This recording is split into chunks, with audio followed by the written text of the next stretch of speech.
Vou resolver um problema de lançamento de projéteis. É do Halliday, capítulo 4, problema número 35. Detalhes da edição eu deixo na descrição do vídeo. Vamos lá então. Um rifle que atira balas a 460 metros por segundo é apontado para um alvo situado a 45,7 metros de distância. Se o centro do alvo está na mesma altura do rifle, para que altura acima do alvo o cano do rifle deve ser apontado para que a bala atinja o centro do alvo? Esse problema aqui é um problema de lançamento de projéteis.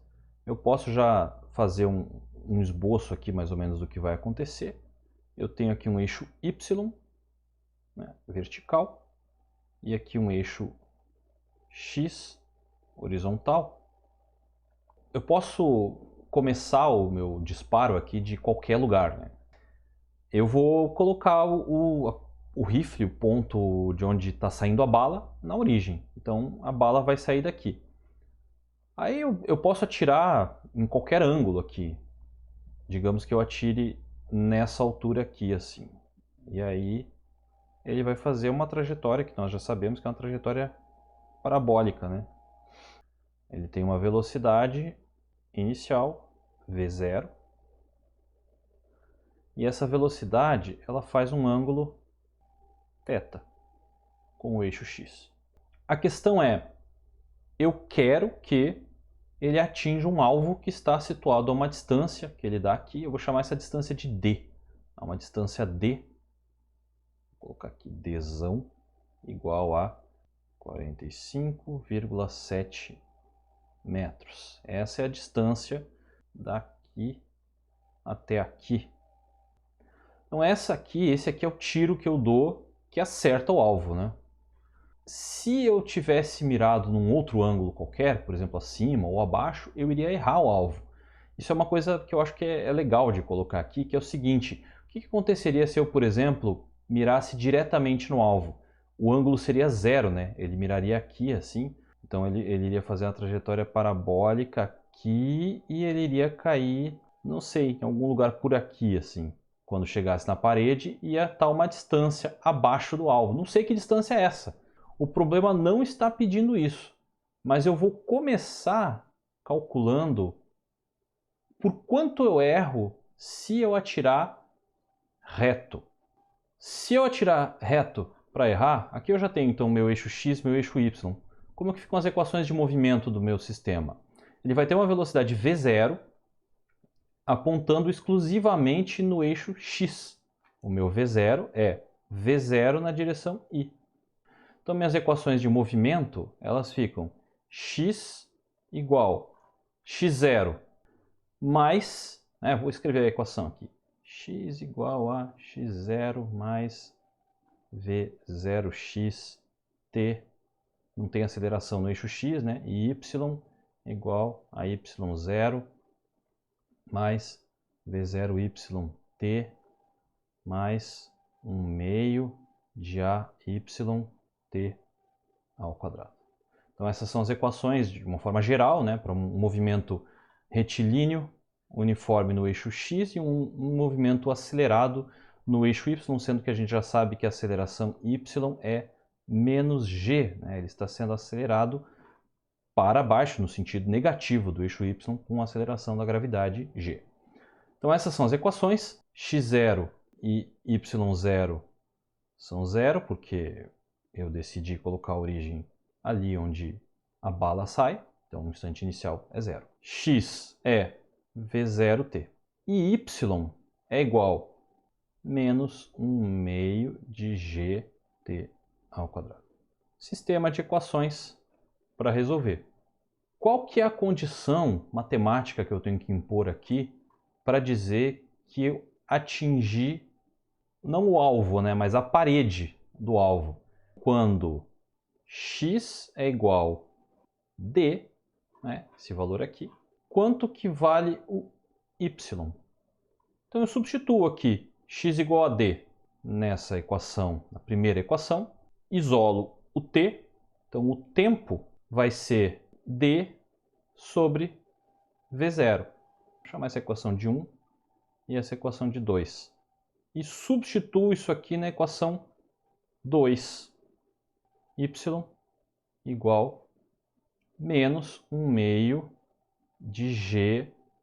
T ao quadrado vai ser d sobre V0 ao quadrado.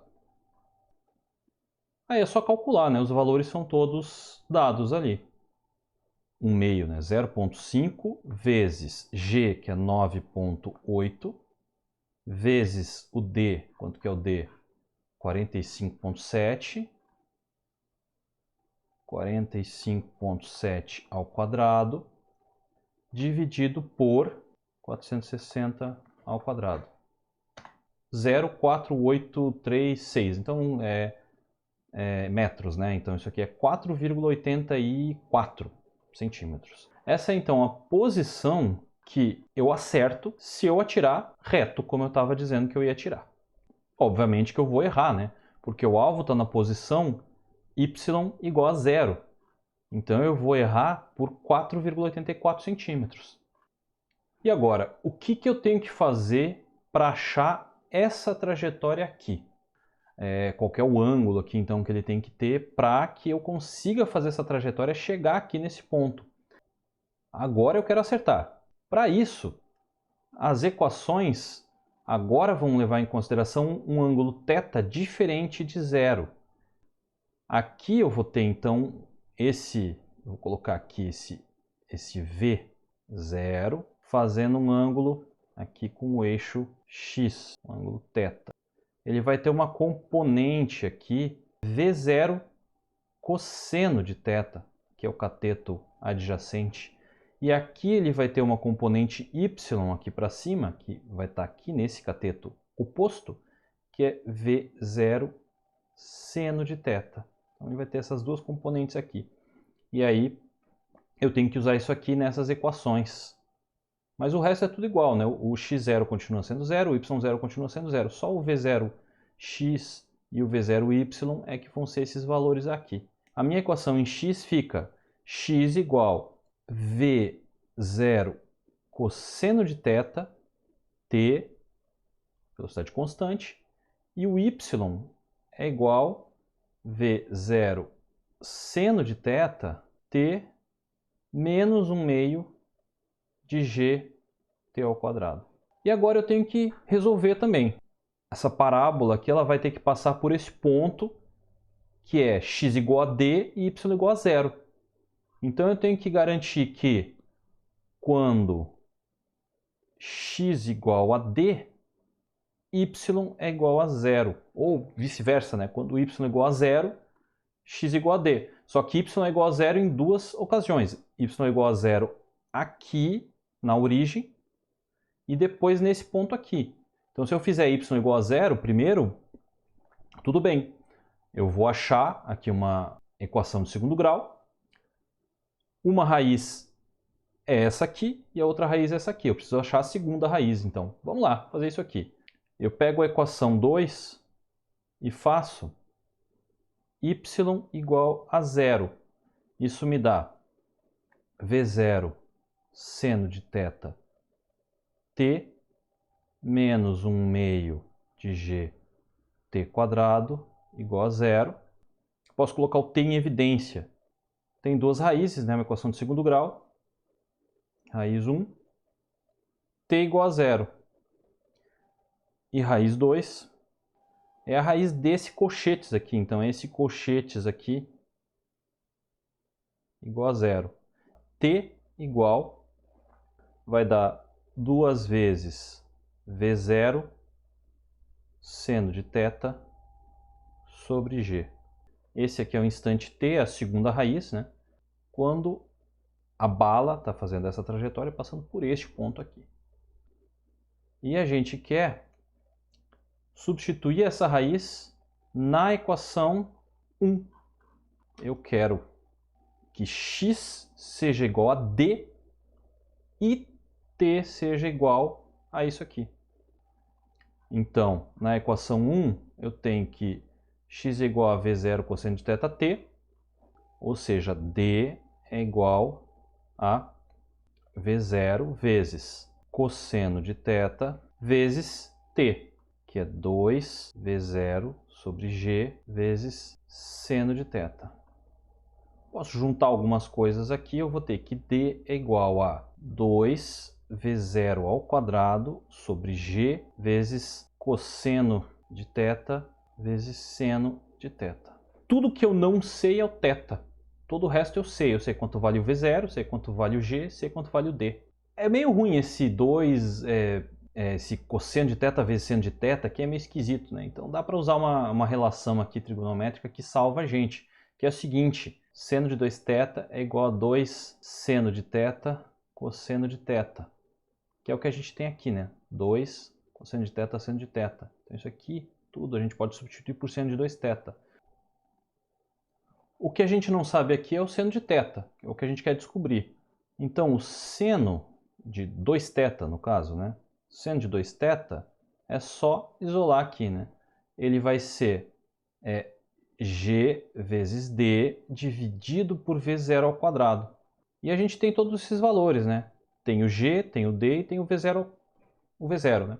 Então é só calcular, botar na calculadora ali. Primeiro, isso aqui vai dar, vamos calcular só o seno de 2θ, né? 9,8 vezes o d. O d é 40, tá ali em cima, 45,7. 45,7 dividido por v0 ao quadrado. V0 é 460. Então, 460 ao quadrado. Isso vai dar um número pequeno, né? Vai dar 0,00 alguma coisa. Isso aqui é seno de 2θ. Mas não é isso que eu quero saber. Eu quero saber quanto que é o arcosseno disso. Então, arcosseno desse valor vai dar o valor de 2θ. Então, 2θ é igual a isso aqui, está em graus já. Então, vai dar esse valorzinho aqui, 12 graus. Só que eu quero saber o θ, né? Não 2θ. Então, eu já posso fazer isso aqui, né, dividido por 2. Aí sim. Esse valor 0,0606, esse valor aqui, pequenininho, é o valor em graus do ângulo θ. Mas não é o ângulo θ que eu quero saber. No fim das contas, o que eu quero saber é o valor da altura que eu tenho que mirar. Então, olha só, eu vou fazer um desenho aqui. Aqui está a minha velocidade, né, inicial, v0. Aqui está o meu eixo x. Aqui está o meu alvo, aqui, em algum lugar, a uma distância d aqui. E eu estou mirando aqui, nessa altura. Então, eu vou chamar essa altura aqui de h. E essa distância aqui é d.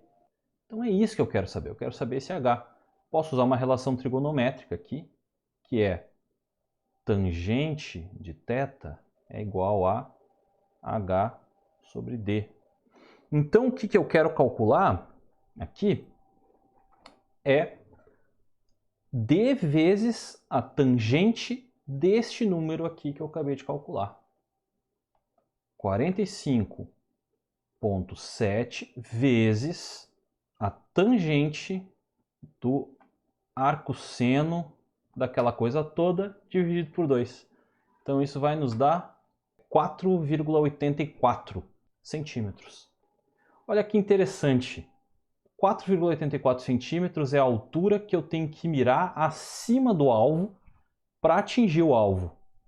Mas se eu mirar reto, como eu tinha feito lá no começo de tudo, eu cheguei numa altura negativa, né? Ele acertou abaixo do alvo 4,84 centímetros. Então eu tenho que mirar, aqui está bem errado o meu desenho, né? Eu tenho que mirar 4,84 centímetros acima, e se eu mirar reto, ele vai pegar 4,84 centímetros abaixo. Tem uma simetria aí, né? Por causa da questão da parábola e tudo mais, tem uma simetria aí que explica por que isso acontece, né? Só acontece, claro, porque o rifle e o alvo estão exatamente na mesma altura, né? Se fosse um pouco acima, daí já não ia ter essa simetria bonitinha que está tendo aqui. Mas é interessante esse resultado aqui. Tem mais uma coisa que eu queria mostrar. Queria aproveitar para fazer aqui. Eu quero mostrar isso aqui graficamente bem feito, né? Não desenhado, mal desenhado como eu acabei de fazer. Então eu vou mostrar para vocês aqui um scriptzinho em Python que eu fiz só para fazer esse gráfico. Primeiro eu vou explicar linha por linha o que cada coisa aqui faz para ficar claro, né? Eu vou rodar aqui a primeira parte. Isso aqui só importa as bibliotecas, né? Eu tenho que importar o NumPy, Numeric Python, para fazer algumas contas. E aqui esse Matplotlib e Seaborn são para fazer gráfico. Então isso aqui é para fazer os gráficos. Aqui eu estou definindo os valores, né? Um 45.7 é o valor do D, o G é 9.8, a velocidade V0 é 460, tudo em sistema internacional. Aqui eu vou fazer um gráfico para um θ1 igual a 0, né, que seria eu atirar em linha reta, e um gráfico para θ2 igual àquele valor que a gente achou, né? É 1/2 de arco seno de GD sobre V0 ao quadrado. Aqui eu estou declarando um array, né, uma lista de valores para calcular isso aqui. Eu tenho que calcular numericamente para fazer esse gráfico, né? Então eu estou fazendo uma lista de valores de 0 até D num intervalo de 0,01. Então de 1 em 1 centímetro ele vai calcular os valores aqui. Aqui eu estou definindo uma função que é a função y de x e θ. Né? Então, para cada valor de θ, para cada valor de x, ele calcula o tempo e aí retorna o valor do y. E aqui eu estou pedindo só para calcular uma reta. Né? Isso aqui vai ser útil para a gente colocar a reta aquela inclinada no ângulo onde eu estou mirando. Né? Então, são duas funções aqui. Uma que retorna o y da trajetória, da parábola da bala, e uma reta que eu vou colocar ali para ficar fácil de visualizar. E essa aqui é a parte que faz o gráfico. Então aqui eu estou declarando uma figura e fazendo o gráfico do y para θ igual a 0 e do y para θ igual a θ2, né? Esse θ aqui que é o ângulo certo que eu tenho que mirar para acertar. Enfim, fazer o gráfico. Vamos lá. Está aqui o gráfico. Olha que bonitinho. Então aqui é o gráfico se eu atirar em linha reta, né? Ele vem para cá e acerta aqui, como vocês podem ver, né? Quase 5 centímetros abaixo do alvo, né? E aqui, se eu atirar naquela altura certinha, ele vem para cá e acerta o alvo. Para ficar mais claro ainda, eu vou colocar então agora a reta. A reta com θ igual a 0 não vai fazer muita diferença, né? Ela vai só colocar aqui essa reta aqui. As duas, né, a bala está saindo daqui e está chegando nesse ponto aqui, na mesma altura. E a outra é a reta onde que eu tenho que mirar. Aí sim, apontando naquele ângulo lá para cima. Então agora fica assim. Essa reta aqui é a reta da velocidade inicial para acertar nesse ponto. E se eu mirar nessa reta aqui, ele acerta nesse ponto. Notem, como de novo, né, essa altura aqui é a mesma que essa altura aqui. Né? Aqui para cima é igual aqui para baixo. Que é aquele 4,84 centímetros que a gente tinha mostrado antes. Então está aqui o gráfico bonitinho, né, feito de um jeito um pouco melhor do que o desenho tosco que eu fiz. Bom, esse era o problema que eu queria resolver. Tentem fazer, sempre é bom, tá? Sempre recomendo que vocês façam uma análise depois de resolver o problema. Se faz sentido, se não faz. Se vocês têm a disponibilidade de fazer um gráfico com algum software qualquer, não precisa ser Python, tá? Pode ser qualquer coisa, pode pegar sei lá, Origin, XMGrace, MATLAB, Yakas, Maxima, Maple, enfim, tem um monte de softwares diferentes que fazem gráfico. Se vocês puderem, sempre sempre façam os gráficos das questões, mesmo que não peça, tá? Façam os gráficos, porque ajuda muito a compreender, às vezes ver, achar até um erro, né? No caso aqui, a gente conseguiu ver que faz sentido o resultado que a gente obteve numericamente ali, fazendo a conta e tal, fazendo, né, analiticamente e depois fazendo a conta na calculadora, bate com o resultado que a gente observa aqui graficamente. Então, era isso que eu tinha para falar. Tentem fazer isso, tentem incorporar essa ideia de fazer análise gráfica do problema depois de resolver, também nas suas soluções de problemas para o futuro. E esse vídeo vai ficando por aqui. Um abraço e até o próximo.